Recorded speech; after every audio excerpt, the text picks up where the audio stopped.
Anime Abandon is made possible by the generous fans on Patreon. Thank you. Back in 2019, I went to Japan to film some scenes that would eventually wind up in my Barefoot Gen and Evangelion videos. And in between filming, I would frequent video game and anime hobby stores in Tokyo, Fukuoka, Kyoto, Hiroshima, and Osaka to get me some goodies. But I wasn't just mindlessly milling through countless aisles of figurines and doujinshi looking for any old thing. I had just gotten engaged to my fiancée that September, and I wanted to get her something from her favorite anime from high school, Death Note. As she put it to me, Death Note was her very first anime that she saw and understood as being anime. She fell in love with the concept of the Death Note, as well as the intensity of the drama and the characters. She wound up taking a special shine to L. She even had an L-themed wallet that she used until the cheap pleather finally gave in and wore through some years back. To this day, she still has her copies of the Death Note spin-off novels, so yeah, Death Note was a huge part of her teenage years. So, wanting to win the Best Fiancé award, I went out looking for anything Death Note related that I could take back with me and give to her. And you know what I found? Zero. Nada. Goose egg. Plenty of Danmachi. In fact, too much Danmachi. But nothing Death Note related. And that mystified me. You see, if you were a teenager between 2007 and 8 in the United States, Death Note felt like the biggest anime ever. Perhaps it's because I was a senior in high school at the time and rose-tinted glasses is as close to beer goggles you can get and still be sober, but I remember the entire US anime scene revolving around Death Note. Hell, I remember it being one of the very few anime that managed to escape the otaku bubble and reach cult animation status, along the likes of Invader Zim and Nightmare Before Christmas. You know, your typical mid-2000s Hot Topic starter kit kind of fluff. It wasn't like today where the fit ain't complete without your Hajime no Ippo hoodie you got off Etsy. It was much harder to find clothing and merch of your favorite anime back then. That you could go to your local mall and find yourself a light Yagami t-shirt and replica Death Note meant that the show had reached a level of popularity that very few anime ever got at the time, or even today. So, having remembered all of that, only to see no Death Note merch for sale in Japan just blew my mind. I could find a Laserdisc copy of Sins of the Sisters. Hans is the leader of the crusade. He has a very difficult job. He must have arrived ahead of us to take direct orders from the Pope. Are you trying to tell me that he's the leader? But Death Note? I might as well try to find a Denny's in Japan. Which I did. Sadly, I came back to America without a Ryuk figurine or an L tapestry to give my now wife. Though I did manage to score this cute little no-face here that she loves, so, you know, fight the battles you can win. I wound up filing away this whole incident in the back of my memory as just one of those things you can't explain. And they were laid dormant for a good long while. Until last Halloween. Your stinking trunk. I'm so proud. It's the part of my job that I do best. And then it became all I could think about for the last few months. At the time, I tried to write it off as me overestimating the popularity of Death Note, and that time simply passed us all by. After all, a decade is a long time to hold onto a franchise that's basically been spin-offing, sequelizing, and retelling the same story since the original manga ended in 2006. And despite the efforts of a new live-action TV series, a stage musical, a Hulu mini-series, and film sequel, they just weren't enough to really move the needle in Japan. Of course, the fact that many of these projects weren't exactly met with kind receptions didn't help matters. Not that America wouldn't know anything about making crap Death Note remakes. But it took The Simpsons parodying Death Note in a Treehouse of Horror episode in the year of our Lord 2022 to make me realize that, at least in the States, we still hold Death Note in a special place in our collective pop culture memory. And that's when I decided that I had to go back to Death Note. I was going to watch the anime for the first time in 16 years, frankly, half my lifetime ago. I was going to get to the bottom of why and how Death Note, a mere 37-episode series, captured our teenage imaginations all those many years ago, and why it still resonates today in America. So, I binged the series over the course of a couple of days, and by the end of episode 37, I understood. Once you actually start looking around, It makes you wonder if you'd be doing society a favor by getting rid of all these people. I sadly understood.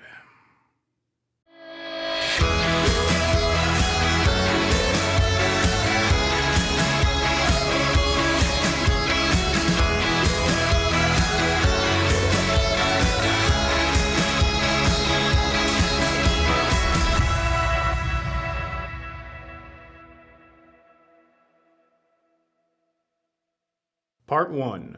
Knowing Good and Evil. Kicking things off, I want to begin with a brief summary of Death Note to make sure that everyone here is on the same page. And I am also going to go into spoilers in this video, so consider this your heads up if that matters to you. Light Yagami is a brilliant high school student, and much like a lot of gifted children, he finds himself bored with his surroundings. He looks down upon his fellow classmates for appearing vacuous, and bemoans the state of the world for being a cesspit of crime and violence. Day in and day out. The same news on permanent repeat. That is, until one day he happens upon a curious notebook dubbed a Death Note, which claims that whoever's name is written within its pages shall die. Unbeknownst to Light, said Death Note was dropped by a flippant, otherworldly death god named Ryuk. Much like Light, Ryuk finds himself bored with his surroundings in the realm of his kin, the Shinigami. And to alleviate the boredom that comes from a static, lifeless void, he drops the most dangerous murder weapon the world has ever seen, letting whoever sees it first pick it up. You know, for funsies. You must have some idea where you dropped the thing. Yeah, the human world. And what do you think happens? Light's teenage curiosity and boredom gets the best of him, and he uses the Death Note on what appear to be the most morally sound targets one could find. A criminal holding a daycare hostage, and a mugger who assaults a woman on the street. Of course, killing people, regardless of circumstances, will take its psychological toll on anyone. But I'm sure a 17-year-old boy can handle that mental burden in a completely healthy way. This is exactly what I've been thinking about lately. This world is rotting, and those who are making it rot deserve to die. Someone has to do it, so why not me? The thin line between justification and denial is further blurred when Ryuk and Light finally become acquainted. Ryuk informs Light that by using the Death Note, he can neither go to heaven nor hell after he dies. Instead, he will disappear into the endless void of Mu, which, according to the manga, is where everyone goes, regardless of Death Note usage. But since that fact is never brought up in the story proper, save for a non-diegetic eye catch, we're going to treat this as a change in adaptation since we're focusing on the anime, not the manga. I know this won't dissuade the actualies in the comments, but you gotta find a way to cut them off somehow. Despite the ominous news, Light has long since passed the point of no return about caring soul-wise, as he has painted himself as a martyr for the betterment of the world, and so Ryuk's damnation falls on deaf ears. And I will become the god of this new world. Now, you might think that if a person had a magical notebook that had the power to kill anyone, anywhere, so long as the writer knows the person's name and face, there'd be no earthly way of ever catching the person. And you'd be right. But that wouldn't be much of a plot now, would it?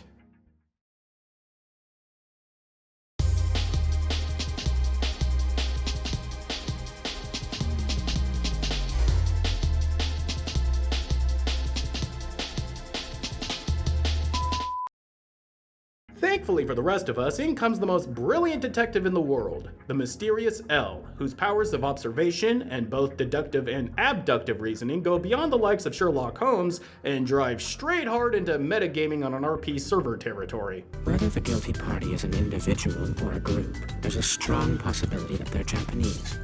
And even if they're not, we can be sure they're hiding in Japan. But given the circumstances surrounding Light and the growing cult of personality he's accruing, L's near omniscience might be the only hope to capture Light, or as he's better known to the public at large, Kira, a nickname given to Light by the internet, which can only feed into his dangerous, delusional ego. And thus we have the actual plot to Death Note. It's a cat and mouse game where the proverbial circle tightens around both Light and L, bringing them closer and closer together, until the inevitable. I won't tell anyone. What is it? I want to tell you I'm Al. Since Light is the murderer and also the point of view protagonist, the mechanics of your typical murder mystery story has been flipped. Instead of us following L trying to find out who Kira is, we follow Kira, who is trying to dodge the suspicions of L. The appeal, therefore, lies not in the question of who did it, rather, it's in the question of how is he going to get caught. In essence, Death Note is as close to anime Columbo as we've ever gotten. Death Note is one of the very few television shows, let alone anime, that adopted such a structure for its mystery plot, which helps give the show a sense of uniqueness. In my opinion, its distinctive plot, along with the compelling intrigue surrounding Light and L, are the main contributing reasons why Death Note has had such a lasting appeal in the States. Though, they alone don't explain the booming response it initially got from American teenagers. Character dynamics and plot, after all, are invisible upon a first impression. More than any one thing, what initially got teenagers into Death Note was its aesthetic. For an anime, its sense of visual and character design feels familiar to what a Western audience would be used to. People wore suits and regular street clothes instead of elaborate costumes. Hairstyles weren't impossibly spiky tufts and even kind of looked like the emo style that was still in vogue at the time. Compared to the most prominent anime that your typical American teenager at the time would be familiar with, that is, anime that was edited and or marketed with a child/preteen audience in mind, Death Note looks, well, not like a kid's cartoon. And for an audience of teenagers that were still trapped within the mindset of, I'm an adult! That matters a lot. That it looked different from many other anime, all the while maintaining a realistic aesthetic, is also reflected in the fact that Death Note is remarkably accessible from a non-Japanese point of view. There's no complicated world building, no cultural idiosyncrasies that require being familiar with Japanese history or culture. It's just our real modern world with one supernatural twist. Coupled together with the fact that the show used iconography and thematic symbolism that would be familiar with a Western audience, it wasn't a hard sell for those that had previously written off anime, and even offered an air of apparent intellectualism. I'm going to give the notebook to some criminal in exchange for my daughter's life. What's the right thing to do? And let's not forget, the two central characters, Light and L, have an intense, secretive, and close relationship with each other, which might as well be the bat signal for BL shippers. So is this what you meant by being together 24 hours a day with him? Looking at you, I never would have guessed. Are you on that side of the fence, Ryuzaki? It might seem trivial, but the fact that it is decidedly shonen manga and anime targeted with a teenage male demographic in mind wrangled a sizable teenage female audience is not something to brush off. Not to infer that said audience was merely there to vent their collective romantic fantasies through fanfics, I mean only to illustrate that Death Note's popularity reached further outside its intended audience than practically every other anime of its day and genre. And boy did it. What is that? What the fuck is that? There just wasn't an anime that looked like Death Note, that had characters like Death Note, that had a plot like Death Note, or had the crossover appeal like Death Note. It was an anime unto itself. An anime that tended to leave you a lot to think about. Part 2, and a child shall lead them. Now, Death Note isn't too shy about bringing its central themes to the foreground of the story. In fact, I dare say it's quite on the nose in this regard. I will hunt you down wherever you're hiding, and I will eliminate you. I am justice. And because of this, I find that a lot of us spend an inordinate amount of time pontificating on a singular aspect of this show. Sure, these are meaty, grappling questions to ask and debate over, but after 15 years, I doubt that there's very much ground that has not yet been covered when it comes to the show's portrayal of justice and good and evil. Or at the very least, not enough to merit yet another YouTube video essay. So, for the sake of not wanting to walk in other YouTubers' footsteps, and for reasons that will become more apparent later on in the episode, I am going to veer us all away from this conversational cul-de-sac. Instead, I would like to focus on another centralized aspect of Death Note that I feel has gone unexamined for far too long. Namely, the theme of immaturity, and the Death Note being a tool of the emotionally stunted. Based on the fact that Kira's only killing criminals, I think it's safe to assume that he's driven by a very idealistic notion of justice. We're dealing with an individual who has a very childish concept of right and wrong. Throughout the entirety of the plot, L, as well as the rest of the members of the task force assigned to catch Kira, regard Light's actions as not only immoral, but also as juvenile. Which makes sense. It might be easy to forget because Light is portrayed as being this unfathomable genius with a near godlike sense of omniscience. Just as I expected. I'm wearing this watch. Old habits die hard. But Light is still a teenager in high school. He just totally snapped. Really? So what'd you Yagami, are you still with us? Can you please translate the following sentence into English? It is telling that Light was already bored and weary of the world around him before he came upon the Death Note, as it is a pretty common sentiment for teenagers to have. However, what's more telling is that he maintained that same misanthropic viewpoint not only after using the Death Note, but also 5 years later, as he entered his mid-20s. It's almost as if the Death Note didn't give Light the influence to act upon his immature impulses, but rather it gave him the license to keep his immature impulses. In psychological terms, this is known as arrested development, when an individual's natural progression of developing and maturing stalls for one reason or another, but usually stemming from a kind of trauma. In Light's case, the trauma came from the use of the Death Note itself, as he couldn't cope with the sheer fact of ending another human being's life. I killed 2 men. Those were human lives. It won't be overlooked. Besides, who am I to pass judgment on others? Without the ability to recognize the act for what it was, or the wisdom of being able to hold himself truly accountable for his acts, Light resorts to desperate justification. By adopting a savior/martyr complex, he exonerates himself from the guilt he was feeling, while simultaneously encouraging himself to repeat the act again and again. Because, even if he convinced himself that what he did was right, if he stopped using the Death Note with those 2 criminals, then what he did must have been wrong. Otherwise, there'd be no reason to stop. To Death Note's credit, the show is aware enough of the tragedy that has befallen Light, even when Light himself isn't. If it's not Light's father, Soichiro, commenting on the Death Note being a curse and Light just not getting it. I never once felt cursed since I picked up the Death Note. In fact, the thought never even crossed my mind. I'm happier than I've ever been. Then it's Light running away from his karmic punishment at the finale, passing by a metaphorical version of himself that could have been if he just never found the Death Note. It's quite the ending for a tragic story about a promising young man who sadly went the other way, if also a bit too sympathetic. It's also a tragic story that is told repeatedly over the course of the show, as a pattern emerges within the plot, a pattern of Death Notes falling into the hands of those that never really grew up. And cue Misa. I'll be the only one making the calls, and only when it's absolutely necessary. What? No way! Then when are you gonna call me? A 19-year-old singer, model, and actress, Misa Amane enters the story a legal adult. The word adult here is doing a hell of a lot of load-bearing because despite the fact that she's about to enter her 20s, she acts like she's about to enter her teens. She's bratty, pampered, spoiled, and dangerously clingy and possessive. If I see you with another girl, I'll kill her. She's about damn near the last person you would ever want to have a Death Note. And yet, because of her disarming naivete and looks, she manages to curry the favor and protection of 2 different Shinigami, extending her life beyond what she was originally meant to have. And what does she do with this veritable brand new lease on life? Half it back down to size to give herself the ability to know people's names by looking at their face. Twice! She ostensibly quartered her life, all for the sake of Light. Misa, let's create a new world together.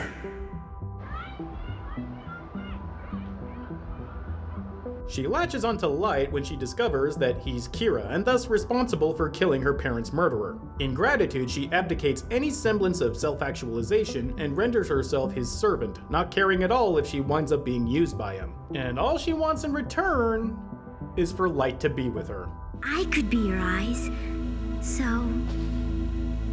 Yeah? So what? Would you please make me your girlfriend? If this story sounds familiar, it's because it is. Her response to her parents' murder was to form a toxic and dangerous relationship with the boy who gave her retribution, despite him having all of the warmth and affection of a steel wool pad. It is absolutely no stretch to say that these actions are not the ones of a rational, mature adult. If we're being honest, these sound like the actions of a deluded fangirl. Now there's no way I could possibly kill you. And if I become a burden to you, then you can just kill me, okay? That her views towards justice would be skewed to align with Light's is no surprise, since he gave her the most base and elemental form of justice there is: an eye for an eye. Though it would be a mistake to attribute her stunted level of maturity and sense of justice solely to her parents being killed while overlooking the ramifications of her life as an idol. After all, if your days are spent being surrounded by people who only tell you how beautiful and talented you are, who infantilize you or outright assault you, you got about a snowball's chance in hell coming out of that without some kind of issue.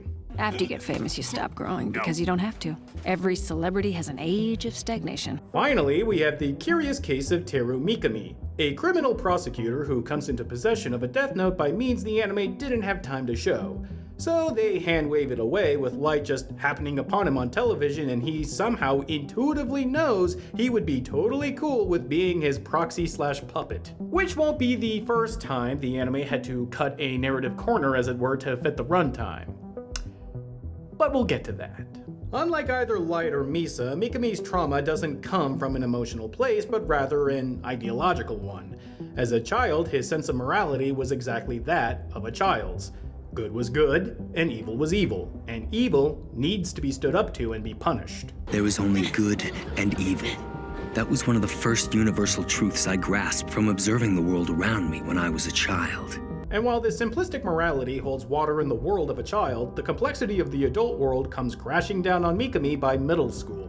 Lacking the tools to evolve his sense of morality past puerile idealism and stewing in his perceived injustice of the world, even Mikami's own mother couldn't get through to him, as he sees her as just another compromised, immoral agent of evil. You have to realize that some things will never change. My mother was wrong. She didn't side with justice.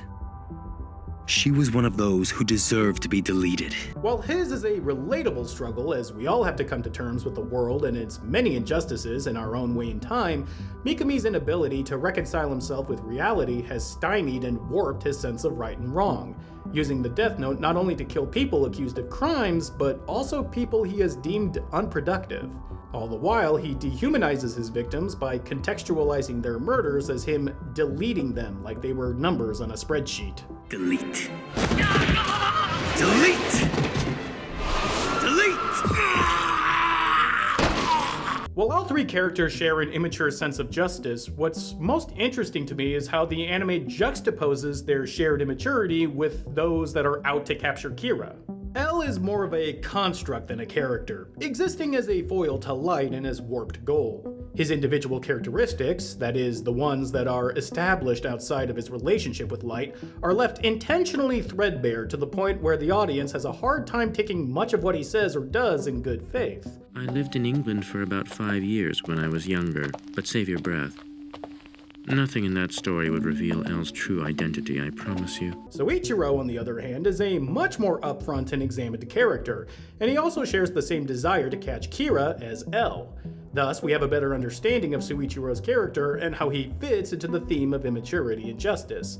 On top of being Light's dad, Soichiro is also the de facto moral center of the investigators, giving voice to what drives them to catch Kira and what that might mean in terms of sacrifice for those that have chosen to be involved. A fitting place for the most tenured among the investigators. The rest of the department runs away with their tails between their legs, and we're incompetent? Do you have any idea how many people are left at Task Force headquarters these days? Despite being directly related, Light and Soichiro are worlds apart. Whereas Light is two-faced and utterly ruthless, Soichiro is direct and, most importantly, earnest. At no point during his time investigating the Kira murders does he even entertain the idea that what Kira is doing is for the better. Even as world governments kowtow to Kira, and even when his own boss throws in the towel, Soichiro never falters and takes the easy way out. So that's that. The police caved in to him. Huh?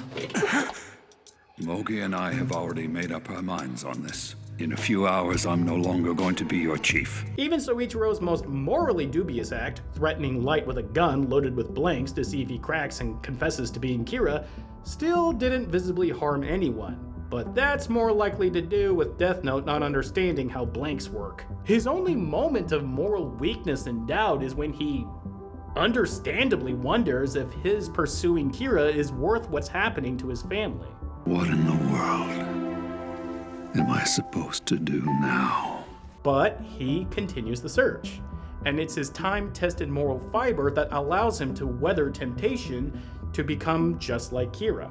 As Soichiro comes into contact with a Death Note, he agrees to halve his remaining life so he can name and capture the criminals that kidnapped his daughter and ransomed yet another Death Note. But unlike his son, who contemplated killing his own sister to keep a Death Note out of their hands and save his own hide, if things go badly, I may have to kill Sayu. Soichiro only bluffs, never intending to actually use it. Of course, his bluff was called and he was mortally wounded as a result. And yet, even on his deathbed, Soichiro refuses to use it, despite never knowing that it would have damned his soul to Mu. He didn't have to, as he already knew what the Death Note was. And any person who has come to possess this kind of power is cursed. No matter how you use it, no true happiness can be obtained like that.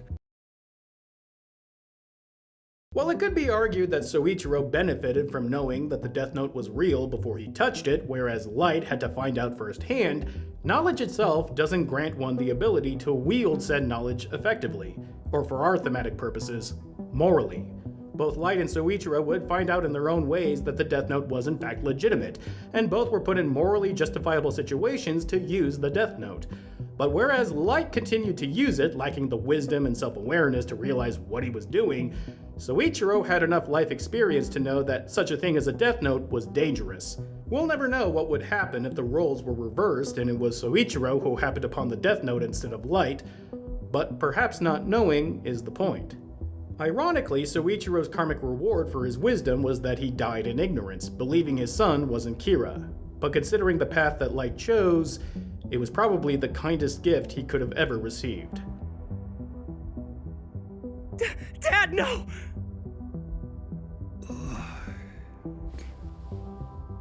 Of course, it would be easy to fall into the reductive trap of believing that only through age do we achieve wisdom and therefore morality, or believe that everyone who is trying to capture Kira is a fine, rational adult who's in the moral clear. Toward the last third of the anime, we are introduced to L's proteges, Mello and Nier, who both take on the Kira case after they find out that L had lost the proverbial duel. Which, in of itself, is going to be a little conversation that we're going to have. Don't worry. Unlike L, whose exact age is deliberately ambiguous, much like every other personal detail of his, both Mello and Nier are confirmed to be younger than Light and have tangible, immature, childlike qualities. Mello being a brilliant but petulant and sneering teenager who has a penchant for chocolate, and Nier being yet another brilliant teenager, but who is also flat-out sociopathic, and just so happens to love playing with toys that are meant for children way younger than him. Truth is, I've never made travel arrangements or boarded a flight on my own before. That's why I need you to come back, so you can escort me. Raised together under similar circumstances as L, both Nier and Mello share an acrimonious relationship with each other, as any two young brothers might. They wind up succumbing to their quasi-sibling rivalry by spending years away from each other, turning the act of catching Kira into a juvenile game of one-upmanship. Which of us is gonna reach Kira first, I wonder? The race is on. We're both headed towards the same destination. I'll be waiting for you. Despite both characters wanting to capture a serial killer, you can't comfortably say that either character is morally sound. Mello turns to organized crime to gather the resources necessary for his own personal manhunt, having fallen off the straight and narrow for the singular selfish reason of wanting to beat Nier. Meanwhile, Nier stays on the side of the law, but his obvious callousness and willingness to use the lives around him for his own purposes can't help but reflect Light's ability to do the same. I'm not just a tool for you to use in order to solve your puzzles, you know. Mello, if you really want to shoot me, then go ahead and do it. It's a point of fact that's brought into painful focus for both characters when Mello, relinquishing to his childish temper, uses a Death Note to kill half of Nier's team. And Nier doesn't so much as blink, even when one of them pulls a gun on himself. And yet, both Mello and Nier aren't so far gone that they can't come to terms and see what has to be done. It's only when they both overcome their pettiness and work together by sharing what they know was Nier able to finally corner Light and expose him for who he is. It might have been prompted by a purely transactional exchange of favor for favor, but the reality is that without them swallowing their pride and overcoming their childish, immature feud, Light would have never been caught. We were able to stop you thanks to the efforts of one person. It was Mello who did it all. But I feel that Death Note's theme of immaturity and justice meeting together is at its strongest within the character of Toda Matsuda. The youngest and least experienced member of the investigation unit, Matsuda is the out-and-out butt monkey of the group, constantly being derided for not being with the ticket and even looked down upon for his lack of substantial contributions. So you really want to be useful? Yes! Then could you get me another cup of coffee? He's impulsive and makes stupid decisions that endanger himself and the rest of the unit. He gets distracted and veers way off the point of conversations, and even kind of fanboys out in front of Misa.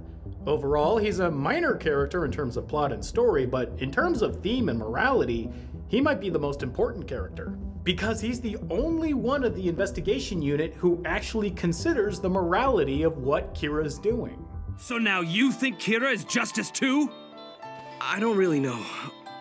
But I think that Kira's trying to fight evil and change the world in his own way. Which is all the more poetic when he finally finds out that Light is Kira. Who better to threaten Light's life than the one who actually entertained the morality of what he was doing, and have that same morality turned against him? Having swallowed Light's lies for all that time, never knowing that it was Light who was ultimately responsible for so many deaths, Matsuda reverts to type and impulsively tries to kill Light. What was it all for then? What about your dad? What the hell did he die for? Overcome by his own impulses, Matsuda nearly becomes just like Kira, killing a criminal for the sake of justice. You can see how and why Light's malignant sense of morality can be so infectious. The fact that he had to be restrained by the other older members of the task force to keep him from landing the final shot encapsulates which side, so to speak, the story takes. After all, what would be the dramatic point of this scene if Death Note put its ethical chips on Light's side of the roulette wheel? By stopping Matsuda, the show posits that killing criminals when they are no longer a threat to others is an immoral thing to do, even in the case of the most prolific and dangerous serial killer humanity will likely ever know. It's a necessary dramatic climax for a show that, up until now, intentionally blurs the line between right and wrong through characterization and the use of a villainous protagonist. On the whole, I do feel like Death Note does have a compelling sense of character, storytelling, and theme, and in a few ways, it does live up to its purported complexity and intellectualism its fans often laud it for. Death Note reads as a cautionary tale about a teenage boy who, despite his brilliance and charismatic gifts, harbors an all too common for his age pessimism and selfishness that he hides away from others. By encountering the Death Note, he is given reason and the ability to enact his immature and draconian views of morality in a frighteningly small amount of time. Didn't you want to lend me $20? What? Again? But I can't do that. Pseudo. You can't? Maybe I should try killing him. Wrapped up in his own delusions of grandeur, unsympathetic to the completely innocent lives he has ended, or the lives of those that he has sucked into his personal orbit, or even the well-being of the innocent people who were unknowing pawns in his selfish game,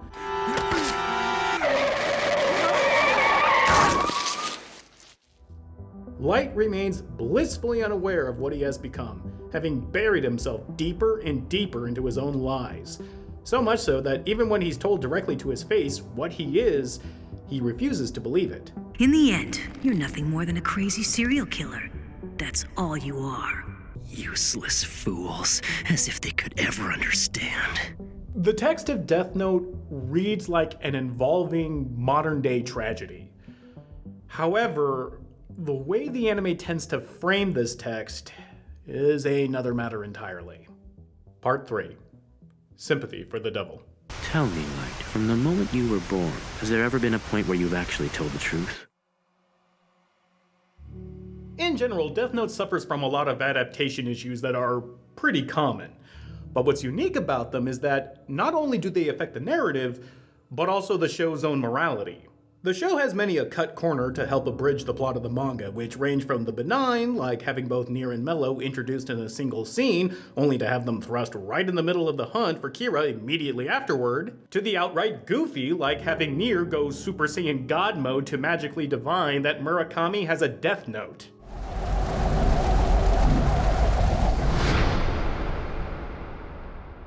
I'd like to hear Kira's voice. A lot of these narrative problems, in fact most of them, revolve around Mello and Nier as characters in the plot, since their entire existence can be reduced down to a hard reset of the story.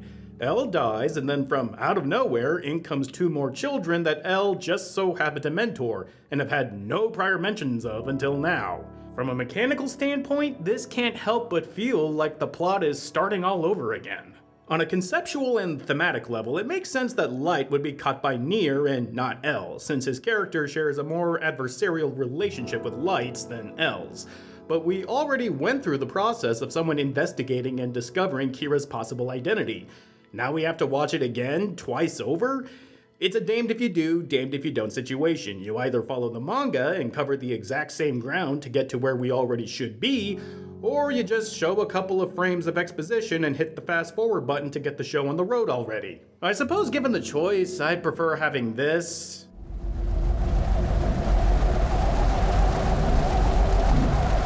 over dragging out the pace for who knows how many episodes, but this still feels like a choice between which poison you'd rather drink. No wonder so many people vastly preferred the first 2/3 of the series over the last third, if only because the engaging personalities between Light and Elle kept the intrigue going for episodes on end.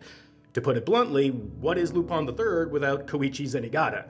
Likewise, the first two live-action films, where Elle sacrifices himself to catch Light, is a much cleaner narrative experience as a Death Note story, compared to suddenly introducing two new characters from out of the blue. Or a love interest, for that matter. Light.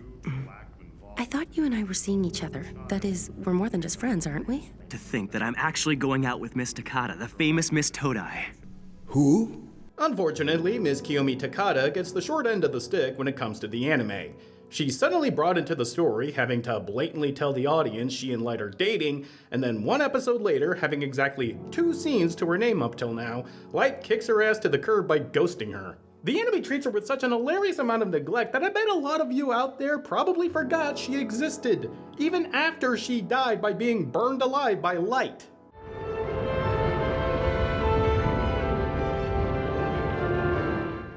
But regardless of how the anime abbreviates the source material and the unfortunate narrative ramifications and character moments that result from it, none are so egregious as the purely directorial choices of Tetsuro Araki, the same director of High School of the Dead and the first 3 seasons of Attack on Titan. Now, if you remember my episode on High School of the Dead, you might recall a few moments here and there that sound like red flags. I can even kill living people, too.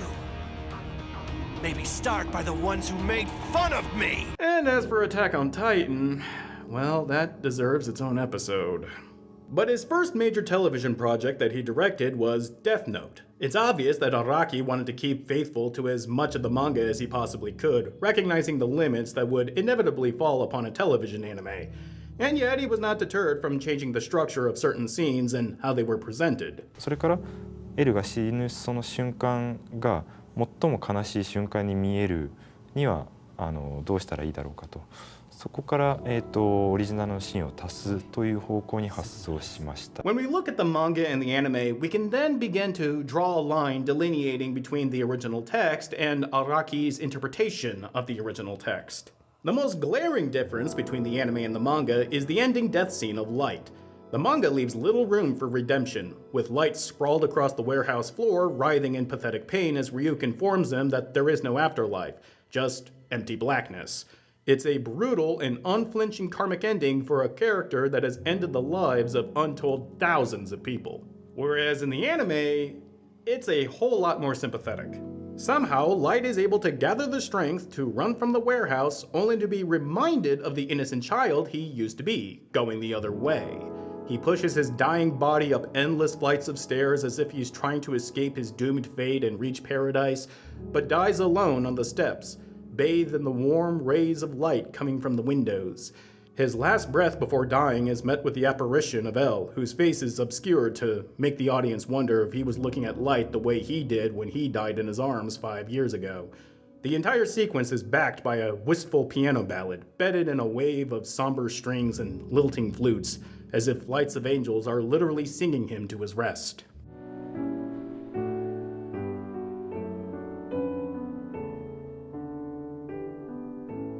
This was the proverbial cherry on top of the sundae of repeated and incessant imagery of Light being deified as the savior and god he deluded himself into believing he was, as if Araki was offering a tacit endorsement, if not an outright one. そして同時に思っているのは、それこそが彼のその想像力のなさが彼の最大の欠点で、それが彼にどういう結末を呼び込むか、それを描くのがこのシリーズだと自分は認識していましたね。At the time, this framing was mistaken for nuance, both on the North American and Japanese side of the production, whose takes sometimes bordered on outright admiration. You know, there's no one closer than really that kids could relate to than superheroes, and superheroes are extremely popular because they can do things that nobody else can do. This guy can write a name and kill somebody. Not to say that they were the only ones willing to buy into Light's delusion, because we, the audience, also gave Light the benefit of the doubt simply because he was the protagonist. Film literacy in the pop culture sphere was somehow even more meager in 2007 than it is today. As such, Death Note's initial audience, who had grown accustomed to following non-compromised protagonists in their media, were unprepared to take a critical eye to Light's actions. In fact, general audiences today still have a misunderstanding over what a protagonist really is.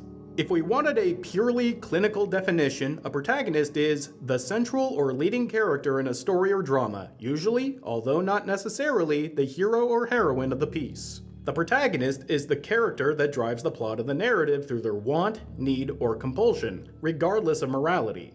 In the case of Death Note, Ryuk might have initiated the plot by dropping the Death Note into the real world, but it's Light's continued use of the Death Note that drives the plot of the story we, the audience, are privy to. You're here to take my soul, right? Huh? What do you mean? Is that some fantasy you humans came up with?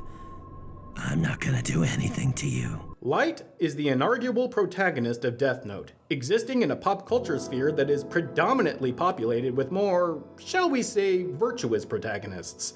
So, unaccustomed to having to make this delineation, it's not surprising that a lot of us initially took Light's word that he wanted to rid the world of crime and make it a better place, forgetting the fact that he only came to this conclusion after he traumatized himself by killing 2 people. I'll do it. Using the Death Note, I'll change the world. Regardless of the moral circumstances surrounding their deaths, this pathology that Light exhibits when confronted with the immutable fact that he ended 2 human beings' lives is ripped straight out of a serial killer narrative. Light is a serial killer, a fact that even the anime has to begrudgingly admit.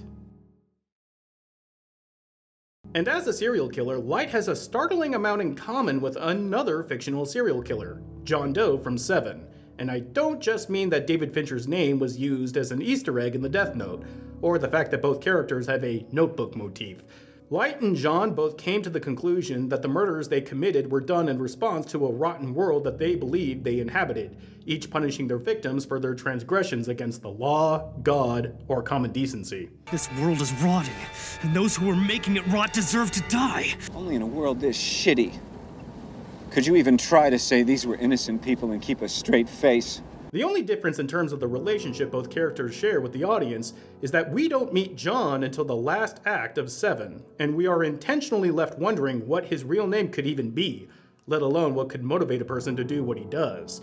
It's harder for an audience to relate to a character they know so little about, which was the point to John Doe. On the other hand, we the audience are given privileged access to Light's inner thoughts and motivations, and by following his descent into being Kira through his lies and machinations, we are given front row seats to his quasi-Machiavellian bid for power. We sympathize with Light because we are given little option not to. He may be calculating, deceitful, callous, self-centered, and vengeful, but he is also our protagonist. A protagonist who is clever, well-spoken, intelligent, and charming. So charming, in fact, that even the people behind the anime couldn't help but seriously consider Light's moral justifications. 自分はそれが落ちてきても使えないというか使わないというかだと思います。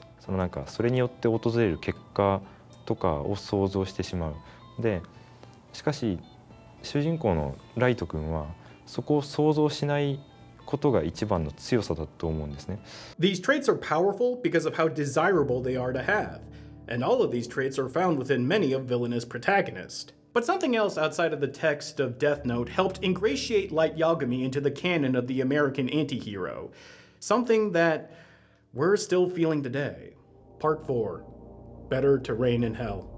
The idea of the antihero is older than it might initially seem, as the term itself had entered usage by at least 1714 according to Merriam-Webster's dictionary. But trying to keep our focus within the film medium, some of our earliest sound films cast gangsters and criminals in the protagonist role, unrestrained by the film industry's oppressive and moralizing Hays Code, which had begun to be fully enforced on the majority of American films in 1934. The early 1930s saw the likes of Scarface, The Public Enemy, and Little Caesar, each taking their cues and inspiration from real-life criminals who were experiencing a sort of golden age of notoriety and infamy. Newspapers, radio, film reels, they were all a window to the outside world, far away from small-town USA and every other economically ravaged area of the country in the aftermath of the Great Depression. And by being so, they could not help but mythologize the likes of John Dillinger, Bonnie and Clyde, and most famous of all, Al Capone, each reporting on their latest crime spree and how they blatantly flaunt their ability to escape the long arm of the law. To a weary public, their escapades didn't read like the dangerous acts of criminals. They were entertainment. It was hard for John Q. Public to shed a tear for the numerous banks around the country being robbed when the bankers were the ones that refused to give them their money, foreclosed on their property, and sent them to the unemployment line. Likewise, it was harder to see the authorities and the government as the good guys when they too had a hand in tanking the economy and took away the ability to have a drink when you could really use one right now. Worst of all, they're the ones trying to arrest the guy who keeps your liquor cabinet and speakeasy supplied, so what's a guy to do? I'm giving you orders for the last time. There's only one thing that gets orders and gives orders, and this is it. That's how I got the south side for you, and that's how I'm going to get the north side for you. The early gangster films of the 30s were a direct response to the times they found themselves in, when the powers that be ruined the country and its economy, and the exploits of those that defied their rule were a nice little power fantasy during desperate times. That these films would often end with the protagonist receiving some form of karmic punishment did little to dampen the visceral appeal of living vicariously through these characters. So much so that some films like The Public Enemy felt compelled to open and close with explicit statements that their intentions were certainly not to glorify these kinds of criminals.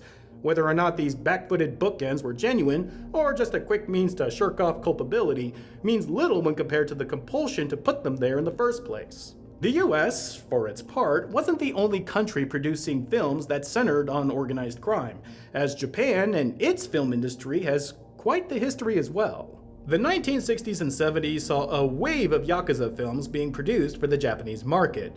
However, this was prompted not necessarily by a nationwide economic crisis like what happened in the US in the 30s, but rather an industry-wide one. As the post-war economic boom allowed for the average Japanese citizen to own a television, the audience for films decreased year over year, sending every major Japanese film company into panic mode. Their response? Make films you couldn't show on television, which meant ramping up the gratuitous gore and nudity. And the perfect setting for your blood-soaked nudie film is a Yakuza crime drama, and they were pumped out into the Japanese film market as fast as they could make them, much to the chagrin of the Japanese police.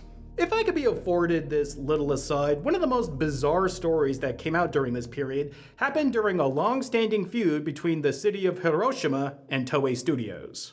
Toei's relationship with the law was shaky at best during the 70s. The cops weren't happy with the fact that they kept making Yakuza movies, and Toei weren't happy that their filming sites kept getting bombarded by police raids. Not helping matters was the fact that when the war between the cops and the Yakuza would spill out into the streets, Toei would immediately make a movie about it. It got to the point that the police raided Toei Studios, forcing the president to cancel the release of another sequel to their Yamaguchi Gang series in 1975. Apparently, the police wanted to prove a connection between Toei and the real-life Yakuza boss, Kazuo Taoka, whose life and escapades are said to inspire Toei's then recent hit films, Third Generation of the Yamaguchi Gang and Third Generation Successor. The city of Hiroshima would ban Toei from filming in their city in the aftermath of the scandal. But, as the story goes, the president of Toei wouldn't go down without a fight, and suddenly thought of a title for a new movie while using the bathroom: Cops vs. Thugs. He rang up one of his producers to make a movie based on that title alone, and then held a press conference to say that they were going to make a new series of films that showed their noble police fighting the Yakuza. The make nice worked, Toei got their permits back, and they made the movie. Have any of you guys ever seen Cops vs. Thugs? It's a movie where Bunta Sugawara plays a corrupt cop who's in bed with the Yakuza, and the rest of the police force are incompetent boobs.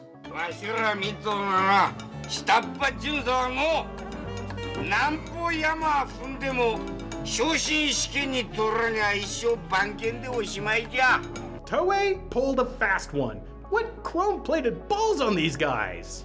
But let's not forget that Toei, as well as nearly every other film company in the world, are all in the business of being in business. And for the entertainment industry, that means tapping into the zeitgeist, finding and exploring the shared condition of humanity and society. It's how production studios have been in business for years, ideally providing a mirror to the audience of the present and a time capsule for the audience of the future. When the economy collapsed and the streets of New York City were violent and crime-ridden in the 1970s, in comes Taxi Driver. Sick, venal. Someday a real rain will come and wash all this scum off the streets. When the booming economy burst in the late 1980s and corporate America turned the last vestiges of 1950s American prosperity into a distant memory by the early 90s, income's falling down. This is what happens if you're not economically viable!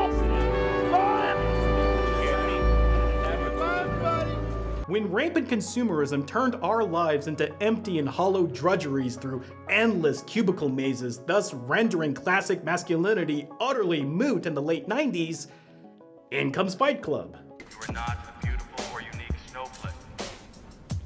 You are the same decaying organic matter as everything else. When we become so obsessed with nostalgia in the late 2010s that we earnestly believe that times were better way back when in reality they were just as bad, if not worse, in comes Joker. They don't give a shit about people like you, Arthur. And they really don't give a shit about people like me either. This cycle of social and economic unrest being reflected in a society's pop culture, again, is not unique to the US, as Death Note itself can be traced back to a particular and despondent era of modern Japanese history. During Death Note's 3-year manga run, the Japanese economy at large had yet to fully recover from the asset price bubble that popped way back in the early 90s, a period of financial stagnation that has since been called the Lost Decades.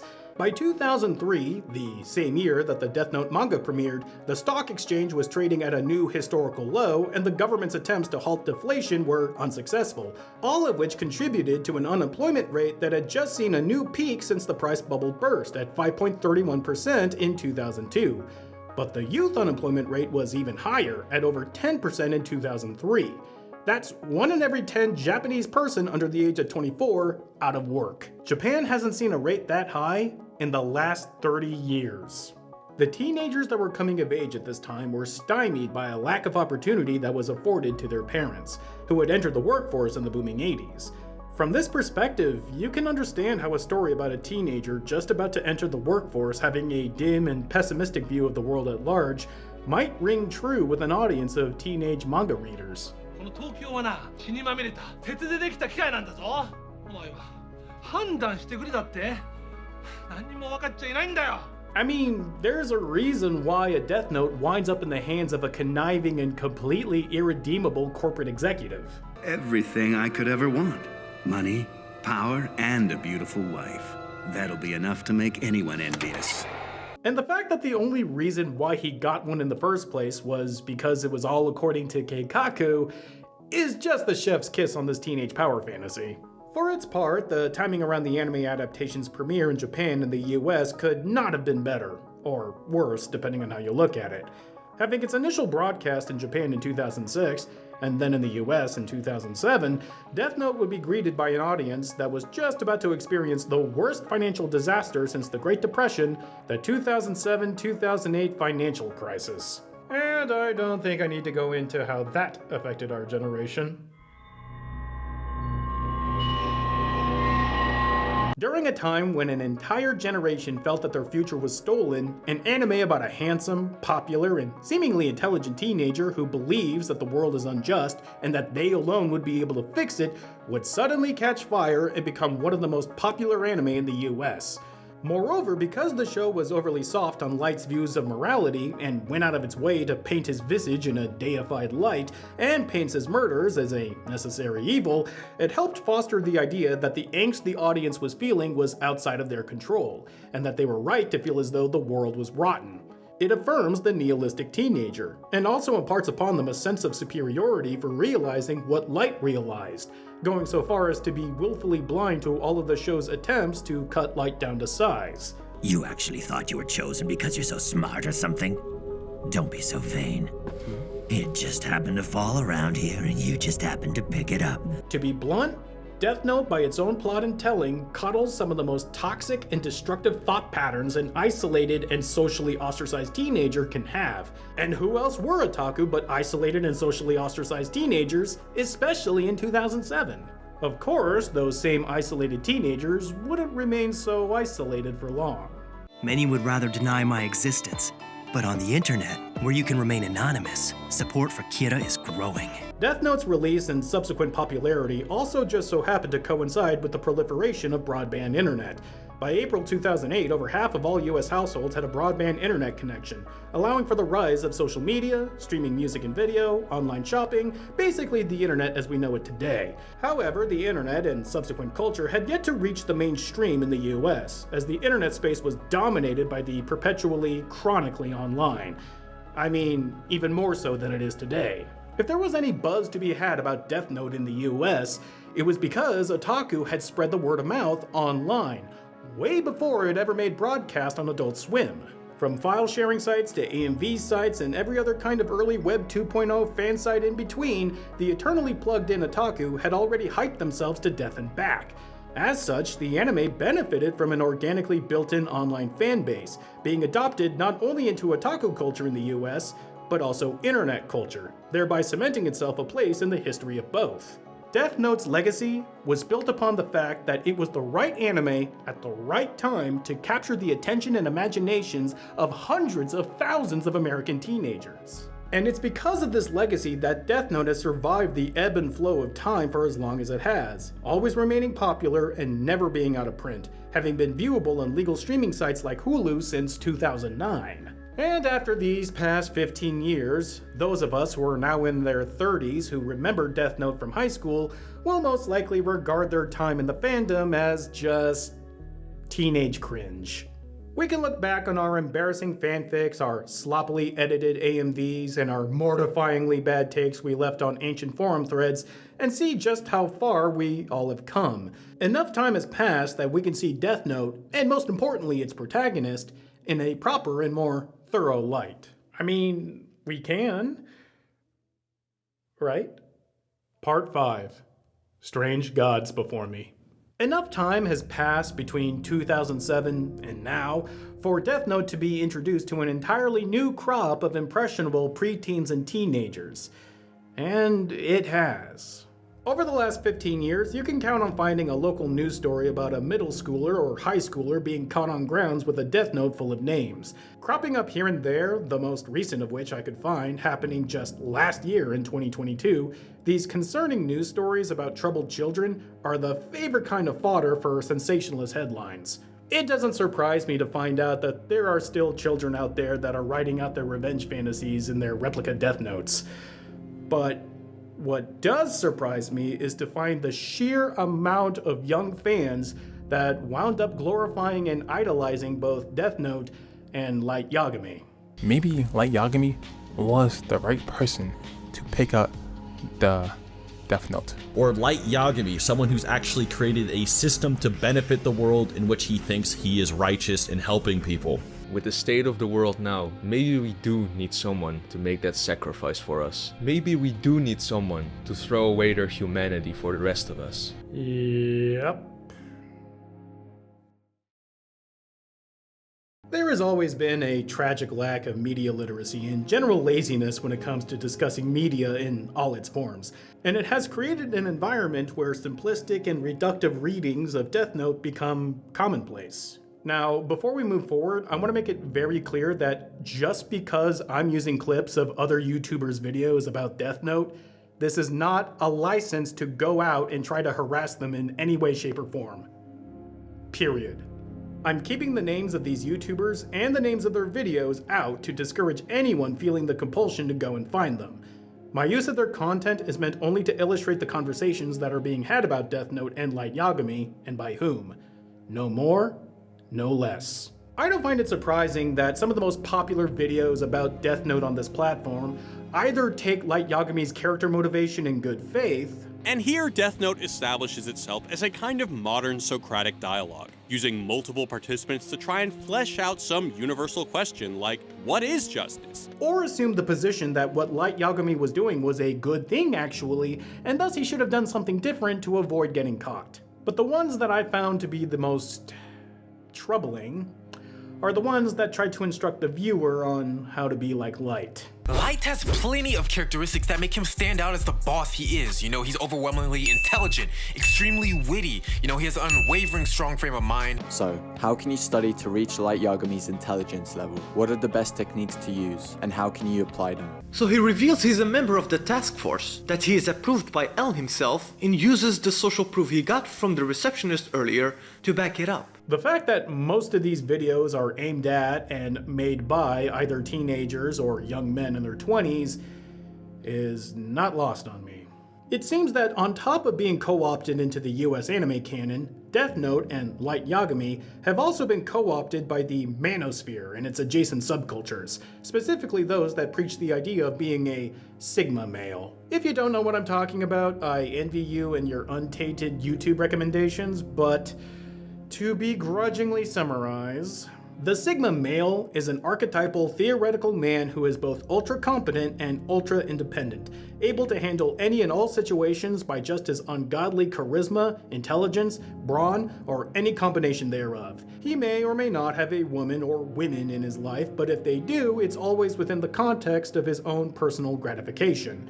This figure is often represented by fictional characters like John Wick, Rick Sanchez, The Punisher, Daniel Plainview, etc. But the one above all, so to speak, is the villainous protagonist from American Psycho, Patrick Bateman. My name is Patrick Bateman.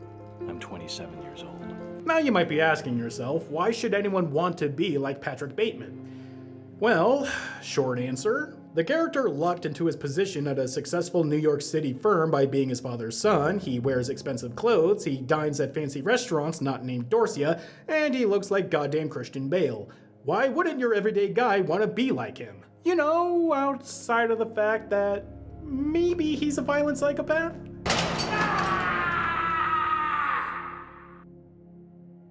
Maybe?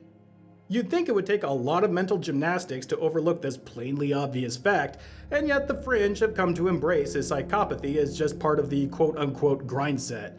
It's willful blindness to the outrageously immoral for the sake of adopting a desirable aesthetic. It's a phenomena that Light Yagami is all too aware of, and takes advantage of. I bet you're pretty popular with the girls, aren't you? Skill has nothing to do with it. It's your looks that count. That both Light Yagami and Patrick Bateman were adopted by the Manosphere adjacent should come as no surprise considering how much the characters share in common. The most important of which are that they are both conventionally handsome narcissists that routinely suffer no consequences for their actions. And so many are willing to overlook their less than desirable qualities. I mean, it's so interesting to me. I've met guys, only men really, who say like, oh, you were in American Psycho, I think that movie's so cool. Man, I am Patrick Bateman. I'm like, wow, and you're a big dork. In the case of Patrick Bateman, though, everyone creatively involved with the character knew exactly just how detestable and lame the character really was. And also, the character was not a cool guy that you could find the patheticness, and Christian just went for that like a magnet. And a bunch of them, they were going, oh, Patrick Bateman, and patting me on the back and going, oh, yeah, we love him. And I was like, yeah, ironically, right? And they were like, what do you mean?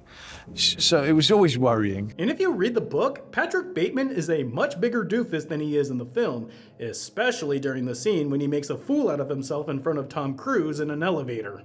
Of course, the film omitting those kinds of scenes, as well as the much more graphic and torturous scenes of violence Bateman commits in the book, softens the image of the character in the film. That he's also being played by one of the most objectively handsome men of the 21st century also muddles the framing of the character. But the framing does come through, albeit in an unfortunately imperfect way.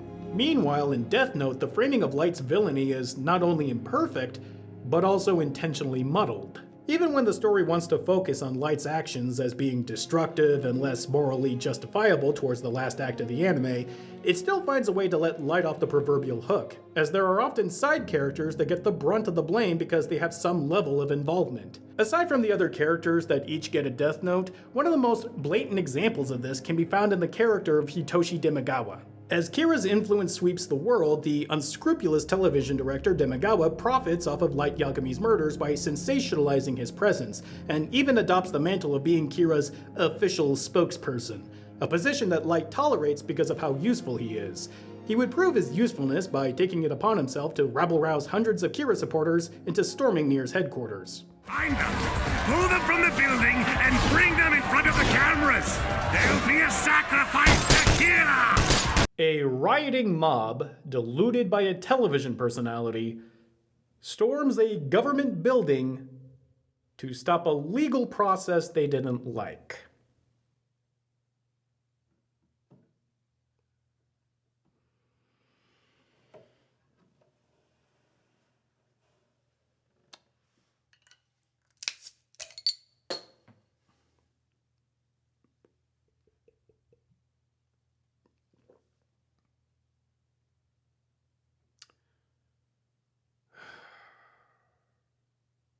Of course, the riot doesn't work, and in an act that sounds suspiciously like his own name, Demagawa resorts to demagoguery and appeals to the masses to fund his church in the name of Kira.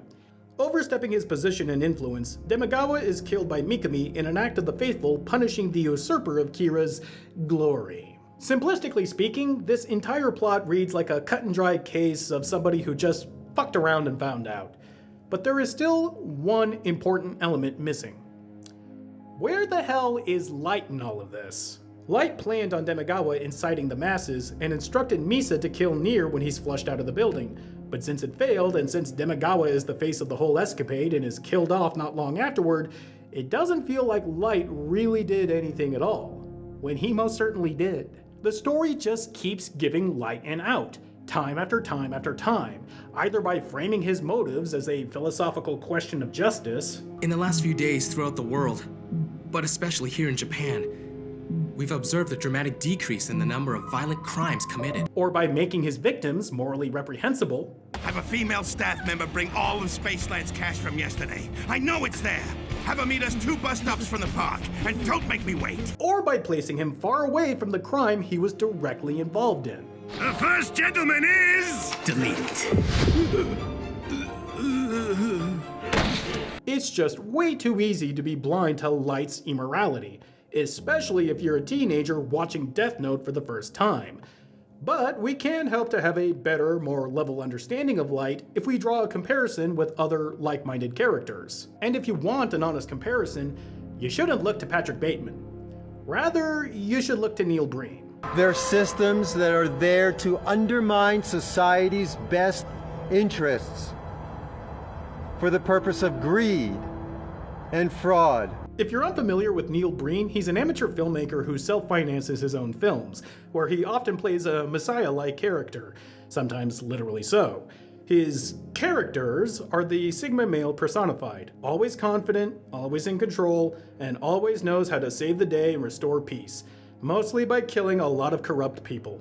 I can start and end wars through my electronic, satellite, and computer skills. The most direct example of this is in his film Pass-Through, where he just basically goes on a 4.5-minute tirade about why killing hundreds of millions of people is a good thing, actually. The glorification of violence and corruption, as well as political correctness and the fear of the truth, has ruined the human species. I just know, for me, I like the combination of, for lack of a better term, the mystical or paranormal side of life, coupled with issues that have some sense of responsibility. Even in the 4th film, there's a mystical paranormal twist, coupled with another very socially relevant, socially responsible topic that I am touching on. I've eliminated 300 million humans from the planet today. In human terms, I have killed them all.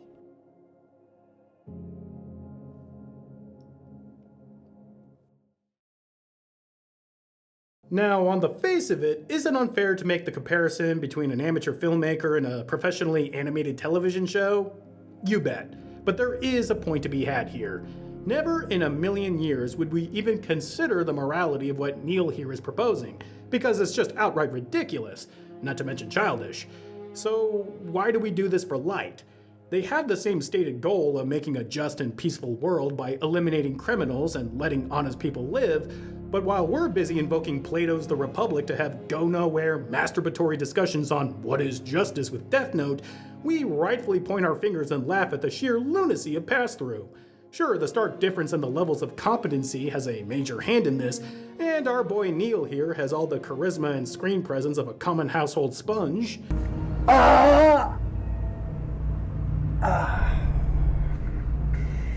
But if we're only indulging Light's argument, and therefore the moral dilemma of Death Note because it's presented better, then it's no longer about morality anymore. It's about aesthetic. This isn't Plato's The Republic.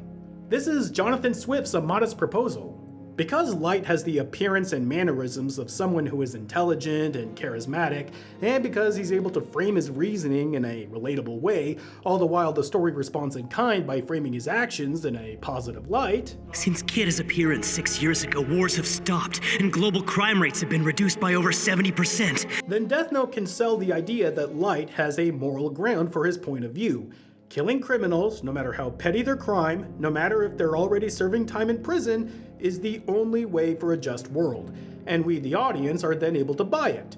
Not to adopt it, hopefully, but to give it the merit of a cursory acknowledgement, which already feels like we're overextending the courtesy. We should understand that Light has deluded himself into believing he has become like a god, and therefore his use of the Death Note is a moral imperative. But we should also understand that it's a point of view born from a juvenile understanding of justice, tempered by a self-inflicted trauma, and is innately egotistical and selfish. If I don't do it, then who will? That's just it, there's no one. But I can do it. In fact, I'm the only one who can. Light Yagami is not a god. He is not a Sigma male, and he is certainly nothing to aspire to. He's just another selfish little kid who was given way too much power and way too much infamy on the internet. He's Elon Musk. He's Logan Paul. He's Joe Rogan. He's... I am your warrior. I am your justice. And for those who have been wronged and betrayed, I am your retribution. I am your retribution.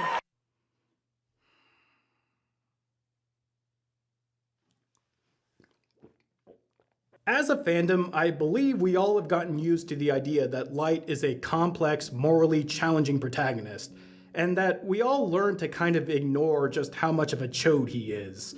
So I ask, if this is so, should we readjust our thoughts on his relationship to the infamous Misa, seeing her as more than just an annoying nuisance, and more like Harley Quinn, adopting his delusion and making herself a victim who also victimizes? Is everything okay? Is something wrong? You look kind of... Misa, just shut up and do what I told you, all right? Should we see through Light's diatribes and holier-than-thou speeches as nothing more than weak justifications for his sniveling moral cowardice? You want a world where people like that are made to be fools? I know you understand, so kill the others! Should we place Light's cunning, intelligence, and unrealistic sense of anticipation as sad facets of the pathetic man he has become? You're just a murderer, Light Yagami. And this notebook is the deadliest weapon of mass murder in the history of mankind. I would argue, yes. Part 6. The Ways of Childhood Behind Us. In 2007, an anime like Death Note couldn't help but be put on a pedestal because there simply wasn't anything like it before. Or since, really. But as such, too many of us lack the ability to distinguish the act of challenging notions of morality from irresponsible narrative framing. For what it's worth, Death Note as a whole is mindful enough to know that the fate of Light Yagami is, and should be, a tragic one. But because it felt compelled to show its villainous protagonist in a more sympathetic light to create a more quote-unquote complex narrative, it wound up being something I believe it never intended to be. As I see it, Death Note is an imperfect, accidental case study of how demagoguery takes root. Light is a charming serial killer with desirable qualities, and a surface-level justification for his murders. And so we find ourselves tacitly on board with said justification, if only to spare ourselves the troubling idea that we would do the same thing if we were given the ability. And even 15 years after we've been through Light's journey, thinking about the moral gray areas of his actions instead of thinking about the actions themselves demonstrates how too many of us are enamored with the confident, the self-assured, and the conventionally attractive, even when what they are doing is obviously wrong. Obviously with Light, his intentions are good, but is he good? It's gray area. Who's the good guy, who's the bad guy? That a lot of us had not yet learned how to read media outside of the immediately obvious has led to an entire generation of people propagating Light Yagami as a character that he just isn't, a behavior that has become endemic in fiction. Whether it's Walter White, Gordon Gekko, Tony Montana, or any other number of morally compromised characters, we can't help but be attracted to destructive narcissists and all the flavors that they can come in, both in fiction and reality. Because, after all, it would be nice if our sense of self was never challenged, that we were above reproach, that we are desirable, that we are intelligent and wealthy, that our sense of morality and justice was the only sense of morality and justice. We are blind to these characters' transgressions because we want to be blind. Its biggest flaw, if there is one, is probably his convincing himself that he knows exactly what to do.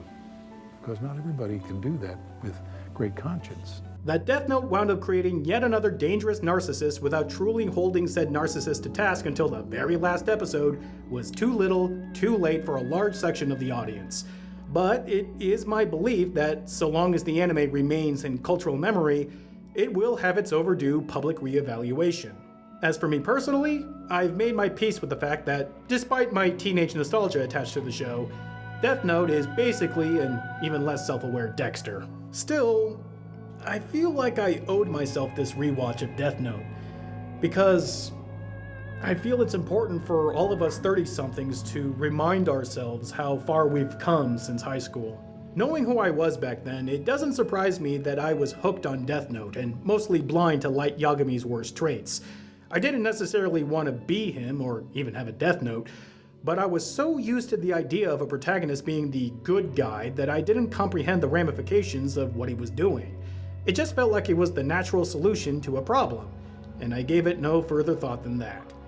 But now that I'm older, I can see that Light is merely the villainous protagonist that has to be stopped.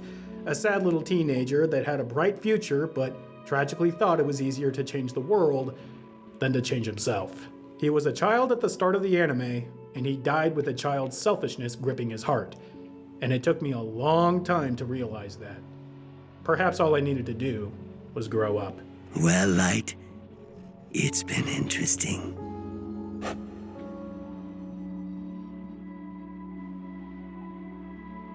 Thank you all so much for watching.